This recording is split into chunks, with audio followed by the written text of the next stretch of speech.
வணக்கம். இந்த வீடியோல நம்ம வந்துட்டு வாலா 2 படத்தோட ரிவ்யூ தான் பார்க்க போறோம். இந்த படம் இப்போ ஜியோ பிளஸ் ஹாட்ஸ்டார்ல வந்து ரிலீஸ் ஆகியிருக்கு.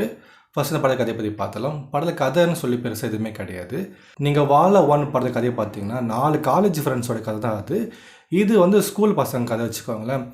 இதில் வந்து 2 சின்ன பசங்க, பக்கத்து வீட்டுக்காரங்க, சொந்தக்காரங்க கூட வச்சுக்கோங்களேன். அவங்களுக்கு பார்த்தீங்கன்னா ஒரு தம்பியும், இன்னொருத்தனுக்கு வந்து ஒரு தங்கச்சியும் பிறக்குறாங்க.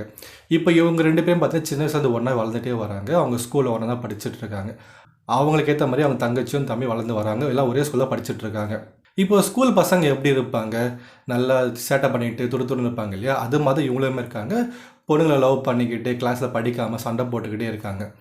ஒரு நாள் பார்த்தீங்கன்னா இந்த 2 பசங்களும் அவன் தங்கச்சியை லவ் பண்ண ஒரு பையனை அடிக்க போகிறாங்க. அந்த பையன் வந்து இன்னும் 2 பேரை கூட்டிகிட்டு வராங்க. அந்த 2 பேருக்கும் இந்த 2 பேருக்கு சண்டை வருது. கடைசியாக பார்த்தீங்கன்னா அந்த 2 ஃப்ரெண்ட்ஸும் இந்த 2 ஃப்ரெண்ட்ஸும் ஒன்றா சேர்ந்து 4 பேர் ஃப்ரெண்ட் ஆயிடுறாங்க. இப்போ இந்த 4 பேர் சேர்ந்து அடிக்காத லூட்டே கிடையாது. அந்த ஸ்கூல் முடிகிற வரைக்குமே பார்த்தீங்கன்னா ஏகப்பட்ட பிரச்சனைகள் பண்ணிகிட்டு இருக்காங்க.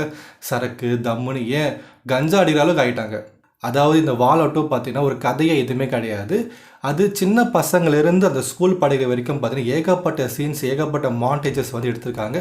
ஆனால் அது எல்லாமே நல்லாவும் இருக்குது. படத்தில் வரக்கூடிய பாட்டெலாம் பார்த்தீங்கன்னா தனியாக கிடையாது. அந்த சீனும் அந்த மாண்டேஜும் சேர்ந்து இந்த பாடலும் ஒன்றா சேர்ந்து பார்த்தீங்கன்னா அது வந்து ஒரு டிஃப்ரென்ஸே தெரியல. அவ்வளோ அழகாக பின்னி பிணைஞ்சிருக்கு.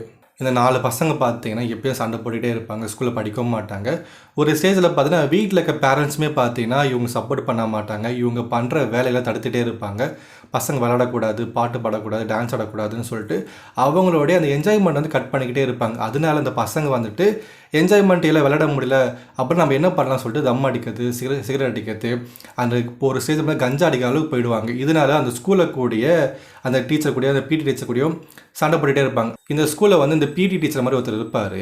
அந்த பசங்களை பாதில் அடிச்சுட்டே இருப்பார். ஸ்கூல் பில் அடித்த உடனே எல்லாமே கிளாஸ் தான் இருக்கணும், யாரும் கிரவுண்டில் இருக்கக்கூடாது, பொண்ணோட பேசக்கூடாது, ஃபோன் யூஸ் பண்ணக்கூடாது சொல்லிட்டு எப்போவுமே கையில் ஒரு குச்சி வச்சு அடிச்சுக்கிட்டே இருப்பார். அந்த ஒரு டீச்சரை பார்த்தா நம்மளுக்கு செம்ம கோவமாக வரும். அந்த டீச்சர் என்ன பண்ணுவார்னா பசங்க பொண்ணுங்க ஒன்றா பேசினாங்கன்னா அவங்கள அடிக்கிறது மிரட்டுறது பண்ணிகிட்டு இருப்பாங்க. ஒரு சீனில் பார்த்தீங்கன்னா ஒரு பொண்ணு பையனை பேசிகிட்டு இருப்பாங்க. அவங்கள பிடிச்சி அவங்க வந்து ஃபோன் யூஸ் பண்ணிகிட்டு இருப்பாங்க. அவங்களுடைய ஃப்ரெண்ட்ஸ் வந்து தேட்டருக்கு போயிருப்பாங்க. அதை வந்து கண்டுபிடிச்சிருவார்.